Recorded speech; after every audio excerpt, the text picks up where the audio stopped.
The Christian Kings of the British Isles, Part 3, King Arthur. We have two main sources for tracing the British or Welsh kings. Firstly, the history of the British by Nennius, a Welsh monk of the 9th century. Secondly, Geoffrey of Monmouth, the history of the kings of Britain. Geoffrey was a Catholic cleric from Monmouth in Wales. Putting these two sources together, we have a complete record from Adam through the first British king Brutus to the last king Cadwallader. By the way, if you're not aware of this, I'm using the words Welsh and British virtually interchangeably because this is really the history of the Welsh kings, who the Welsh were the original inhabitants of Britain before the Anglo-Saxons came. Anyway, if you're interested in this subject, I've produced a video called The British Kings from Adam to Arthur, and you can also find complete charts of the British Welsh kings on the useful charts page of the website. Geoffrey of Monmouth said he translated his history from a certain very ancient book written in the British language. There are other variants of Geoffrey's book written in medieval Welsh, and arguments rage over whether all surviving Welsh variants are derivative of Geoffrey rather than the other way round. Some would believe that Geoffrey's history was a genuine translation of old Welsh chronicles into Latin, and others believe it was romantic invention. I'm going to take Geoffrey at his word because he says in a dedication at the start of his book that he was indeed asked to translate the very ancient book by Walter, Archdeacon of Oxford. He admits to using his own expressions and his own homely style in his translation, but I do not believe, as some do, that he was making it all up. What is clear is that the story of Arthur became famous through Geoffrey's work. His name had been mentioned in previous works, but not in the context of Arthur as the king of the British. Geoffrey put him in a line of British kings and made him the greatest of the British kings. He is the king who the British or the Welsh always look back to as the forger of their nation. So much so that in later times the English kings had to go to great lengths to demonstrate that Arthur was actually dead, as the legend survived that he had never died. Christianity came to the British Isles long before the arrival of the Catholic Church. If you are interested in this subject, you can watch the videos I have made on early Christianity in the British Isles. Christianity came to these islands as soon as the Gospel spread from Jerusalem in the time of the Book of Acts. As an island, a monastic form of simple Christianity spread across Britain, which was then destroyed by the arrival of the Catholics. About 1200 Welsh monks were slaughtered at the Battle of Chester in the early 7th century by Ethelfrith of Northumbria, at the instigation of Augustine, who was frustrated that the Welsh would not follow the Roman Catholic faith. The Saxons had converted to Roman Catholicism from a place of heathenism, but the Welsh already had the Christian faith received from the early church and did not want the Roman Catholic version. It is because of this that we find it hard to find records of Welsh history, as much of it was wiped out. As a result of this annihilation of Celtic Christianity, we do not have a great deal in the way of written records in the Welsh language.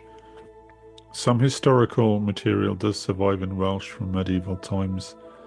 58 manuscript copies exist today in libraries and museums. We do not have the original works from which Nennius and Geoffrey drew their information, but we have enough information to give credence to what they wrote. Nennius assembled some select documents under the title of History of the British. In chapter 56 there is a record of 12 battles that Arthur fought against the invading English, who were heathen at this time.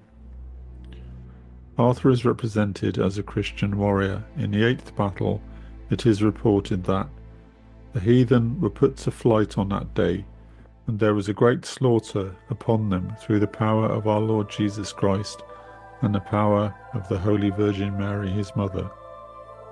Similarly, in the Welsh Annals, Annals Cambriae, Nennius reports that in the year 516, in the Battle of Badon, Arthur carried the cross of our Lord Jesus Christ for 3 days and 3 nights on his shoulders, i.e. on his shield, and was victorious. We have to remember that Nennius was a Catholic monk, writing in the 9th century about events that happened in the early 6th century. He was representing Arthur as a Catholic Christian warrior, but Catholicism had only come to Ireland in the 5th century, when Christianity was already well established in Ireland and in Britain. Christianity had been in Britain from very shortly after the time of Christ, and I believe that Arthur was a Christian warrior fighting the heathen, but not necessarily a Catholic. In the same way, Geoffrey of Monmouth represented Arthur as a Christian warrior, but also as a Christian king. At one of his battles with the Saxons, the Battle of Bath, he says, "Arm yourselves, men, and attack these traitors with all your strength. With Christ's help, we shall conquer them without any possible doubt." That's from History of the Kings of Britain, chapter 9, verse 3. Arthur also fought battles with the Picts, Scots, and Irish. It is interesting that the Scots at this time had a system of bishops and clergy, and these clerics successfully sought pardon for their nation from Arthur. Also, we are told that Arthur was grieved by the destruction to the churches in Britain that had been wrought by the Saxon invaders, and he rebuilt the ruined churches. Arthur's campaigns continued in Ireland, Scandinavia, and Gaul. Eventually, he set up court in the city of Legions, which is Caerleon in today's Monmouthshire in Wales, and received delegates from far and wide. Geoffrey tells us, "There remained no prince of any distinction who did not come when he received his invitation." This was truly the high point of the British nation.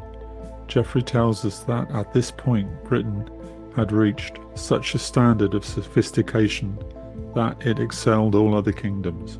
Arthur was careful to set up a church government in the country, bestowing archbishoprics, bishoprics, and various other benefices amongst the clergy. After this, he conducted several other campaigns before finally being mortally wounded at the Battle of Camblam. Geoffrey tells us that Arthur was carried off to the Isle of Avalon, or Glastonbury, so that his wounds might be attended to. He does not tell us that Arthur actually died. This left the door open for legends to arise that Arthur will return. The expression "once and future king" comes from an Arthurian legend, specifically from Sir Thomas Malory's book Le Morte d'Arthur, where it is described that a stone inscription on Arthur's tomb reads, "Hic jacet Arthurus, rex quondam rexque futurus," which translates to "Here lies Arthur, the once and future king," in Latin, essentially meaning that Arthur was once a king and is destined to return as king again in the future. The point of this series is to show that the 4 major nations of the British Isles were established by God, who used Christian kings to create unified nations out of their peoples. The other 3 kings, Alfred the Great, Brian Boru, and Kenneth MacAlpin, are well-documented historical figures, but Arthur seems to have passed into legend. He is, however, a real historical figure, and despite his legendary status, he is the most famous and romantic of the 4. The British people live on as the Welsh people. Wales itself has many similarities to Israel. It is a similar size, and it was almost wiped out as a nation, but has survived. The Welsh language, like the Hebrew language, was almost extinguished but has enjoyed a revival.